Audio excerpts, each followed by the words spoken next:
Happy Sunday, February 21st, and the first Sunday in Lent. This past Wednesday was Ash Wednesday, where we started the season of Lent.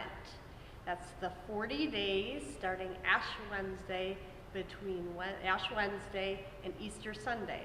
Not counting Sunday mornings like today, because we say those are little Easters, the day we celebrate how Jesus rose. So if you've been going through and adding your mobile pieces, you have a couple pieces on there, and you'll notice there's not one to cut out for today.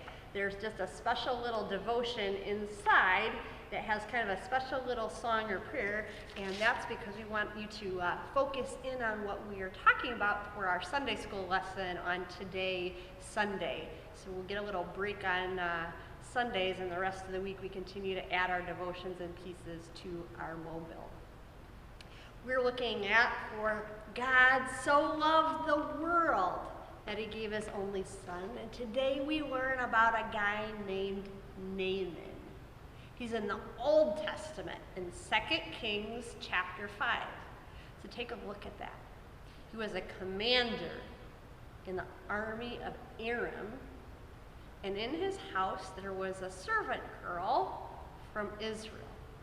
That was Jesus' family line, that area. And if you've got your globe, it's kind of, they see the word loved, and then there's a body of water, and there's a little space between that body of water. Right in there is where Israel was.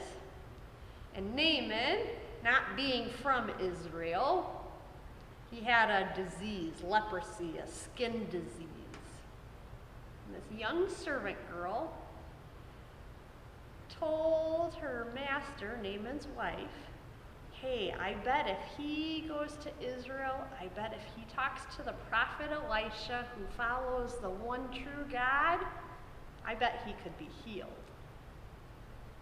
That little servant girl could have kept her faith to herself.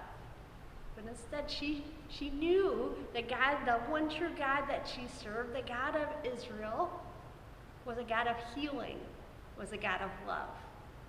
So she shared that.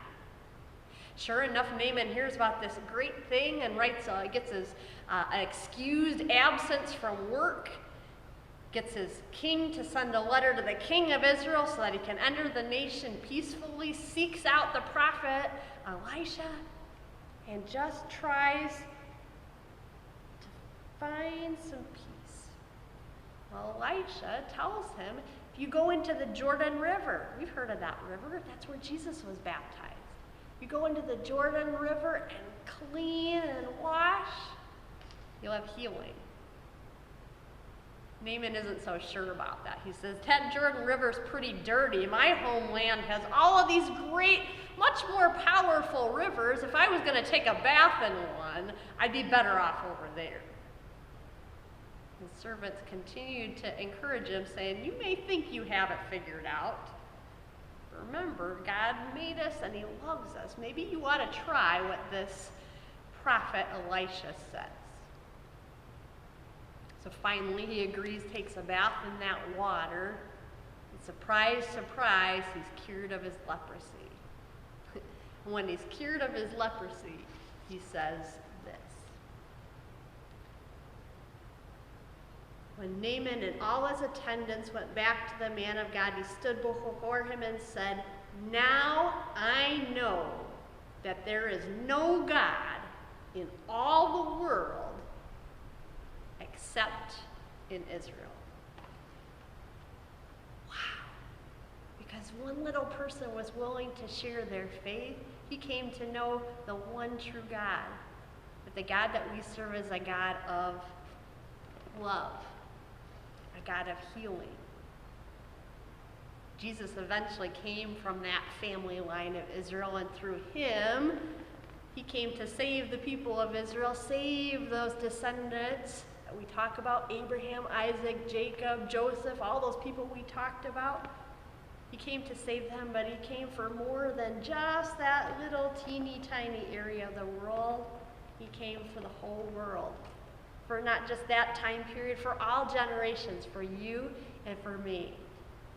So today we can looking at that kind of unknown character and see even the good thing about Naaman is even in the Old Testament, we're seeing that God is a God for all people. Jesus is for all people. And we see that in the story of Naaman. Somebody that wasn't part of the family of Israel, the family of God, and yet somebody that God chose to extend his healing to so that his name would be proclaimed.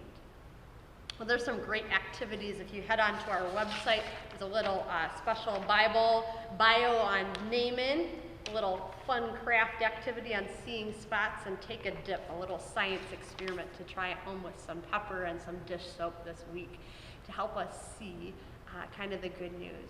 The other good news about Naaman is it reminds us as he was cleaned in a river, it reminds us that as children of God, baptized children of God, we have God's power, we have his strength, and we're too cleansed, but cleansed from sin. We have a Savior, Jesus, who came for the whole world, for you and me. In our baptism, he gives us that forgiveness and that assurance that we're his child. So take a little bit of a closer look at that this week. Keep reading through your Lenten devotions, and we'll look forward to gathering together again next week. Bye, my friends.